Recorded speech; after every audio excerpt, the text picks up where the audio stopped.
Police arrest 62 beggars in the first week of Ramadan. Humidity levels hit 100% on coastal areas and the western region. And high food prices intensify the situation in drought-hit Horn of Africa.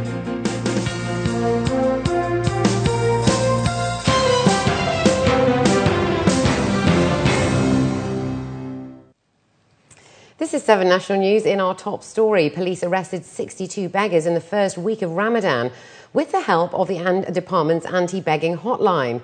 The anti-begging campaign was launched last month, and there have been 84 public complaints made so far, according to officials. Colonel Mohammed Rashid Al-Meheri, the head of the campaign, stated that the anti-begging hotline is there to protect the community, which can be used at all hours. The campaign also includes monitoring and inspecting collection boxes at mosques and public areas to make sure that they are under official charity names. He added that those who sponsor beggars will face fines of up to 7,000 dirhams. According to a local paper, more than 60,000 dirhams was seized from illegal collection boxes and over 8.5 million dirhams from unlicensed fundraising parties last year. Voter turnout is the biggest challenge facing the upcoming Federal National Council, according to the Minister of State for FNC Affairs, Dr. Anwar Mohammed Gargash. According to a local paper at an election meeting, Gargash stated that the elections are a new experience and that a high percentage of voters is a must. He added that there will be a step-by-step awareness campaign by the ministry and that he hoped that the number of female voters will also increase. Some say that the timings of the elections could be a hurdle, as Ramadan is traditionally a slow month, which leaves little time for campaigning. Candidates can start registering their places on the 14th of August, and elections are set to take place on the 24th of September. Voters can use 13 voting centres across the country, as well as 700 voting machines with their national ID cards. Humidity levels hit 100% across the UAE on Wednesday, the highest for the year, according to officials at the Meteorological Office, and experts are warning of more to come.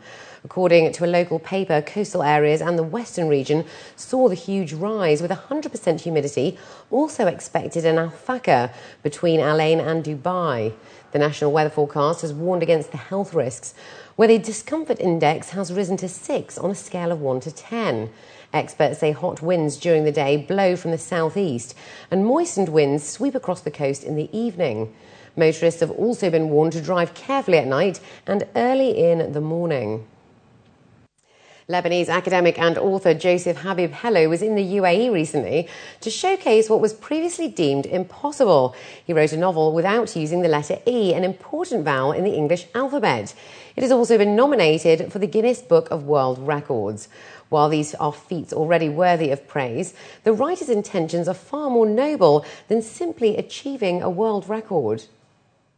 The story of Jack and Mary is the result of a challenge among educators who believed a book can never be written without the letter E, the most commonly used letter in spoken and written English.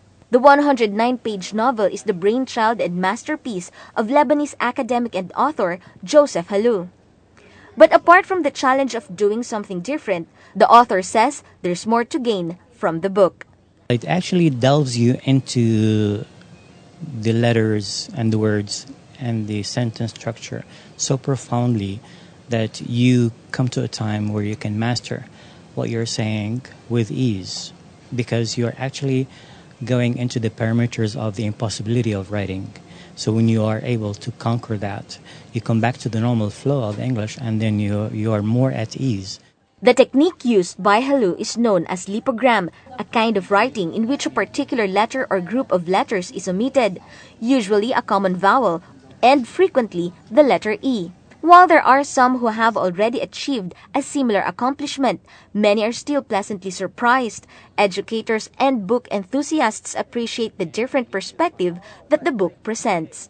As an educator and having a degree in international relations, reading thousands of books and pages and doing research and writing myself, I started thinking it's really a great challenge, and I think it's something amazing. It makes people actually think and go more in depth with language and taking that into consideration also to explore the dictionary of words, because there are so many other words that we can use in replacement of trying to express ourselves. Because all of the book has letter E, of course. How can you make a certain book, even as a single sentence, without E?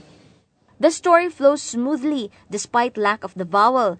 This alone proves that there are a multitude of words that many of us fail to use, as we often opt to express ourselves using the common and easier words. There are asterisks next to many of the words in the book, and these are designed for teachers of English to choose those words or expressions to use as assignment for the students to look up in the dictionary, because I had to I was deprived of the letter E. I had to use very difficult words. At the bookstore, some residents try their hand at lipogram. Today I wait for lunch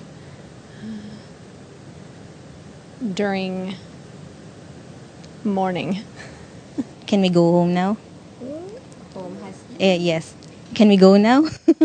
Well, it's interesting. I think it's an interesting use of word choice, which I always tell my writing students to pay attention to what they're choosing. So this would be an interesting spin on that. I think that the kids would be interested in it at least. So This is the author's second successful attempt and has more big plans ahead. According to him, his passion for teaching and writing pushes him to inspire others to read through his work. It is hoped that the book will be approved for sale in the UAE market soon. Khadija Sali, 7 National News.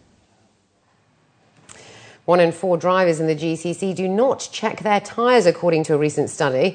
The Bridgestone Middle East and Africa FZE survey showed that more than 26% of respondents did not check the condition of their vehicles. The findings have experts worried, who say that faulty tyres are a leading cause of traffic accidents, especially during the summer. 5,133 people between the ages of 21 and 40 were surveyed, of which 91% were male. 74% of respondents said that they checked their tyres' physical state as to whether they looked deflated, while almost half of those who checked their tyres did so every 3 months or less. Officials recommended that tyres should be checked at least once a month for air pressure and tread wear. The Dubai International Holy Quran Awards, which has been running for the past 15 years, sees devoted young men from more than 160 countries gather together for the art of reading the Holy Quran.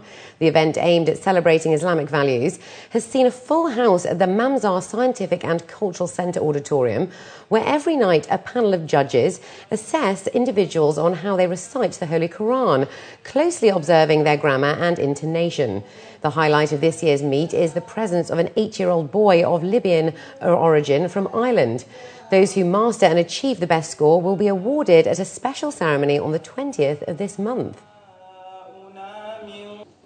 We are sending official letter to their countries, to their jama'at or to their awqaf. They have who's handling about this one, about Holy Quran, about this. So they are above all of them, about their countries. They are suggesting who's the best from their countries. And looking to news abroad now, the United Nations has revealed that the prices of grain and milk in drought-hit Ethiopia, Kenya and Somalia have risen to record highs, intensifying hardship for the estimated 12.4 million people in the region who are facing severe food shortages and famine. A report on the UN's official website revealed that according to the August Food Price Monitor of the UN Food and Agriculture Organization, the high prices of cereals in the Horn of Africa have resulted from a combination of factors, including drought, reduced secondary season harvests earlier this year, and high fuel prices that have driven up transport costs. In Somalia, where famine has been declared in 5 areas in the south-central region, prices of domestically produced staples, sorghum and maize, showed some signs of decline last month. The prices of the two commodities were, however, 150 and 200% higher compared to July last year, according to the FAO report. And the earthquake and tsunami that devastated Japan on March the 11th was so powerful that they broke off massive city-sized chunks of an Antarctic ice shelf more than 13,000 kilometers away, according to a NASA study. Satellite images were taken 18 hours after the quake struck. They show massive chunks of ice, some the size of Manhattan, breaking off the Salzburger ice shelf in Antarctica. According to scientists at NASA, the waves generated by the quake were strong enough to break off more than 300 square kilometers of the shelf after a 13,000-kilometer trip across the Pacific Ocean. Prior to the tsunami, the shelf had been stable for almost 50 years. Scientists have linked earthquakes and iceberg breakage before, but say these images are the first ever direct observation. And up next, we have the day's business news, so stay with us.